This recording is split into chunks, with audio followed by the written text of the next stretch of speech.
Well, we came to introduce our organization to His Majesty, and we also came to officially congratulate him and pledge our support like we did even before he was officially put on the throne. We were formalizing our relationship and saying to His Majesty and the royal family, we will be here on the 10th of February, and will also be here campaigning for the elections. So they shouldn't be shocked when they see the red berets on the streets.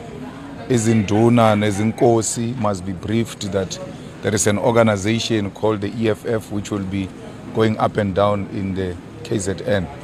We wanted to make sure that we strengthen our relationship with the royal family and traditional leadership and work with them closely to ensure that we deliver services to our people. So His Majesty gave us his blessings. He was so happy to see us and reminded us that the royal family and His Majesty welcome all political parties.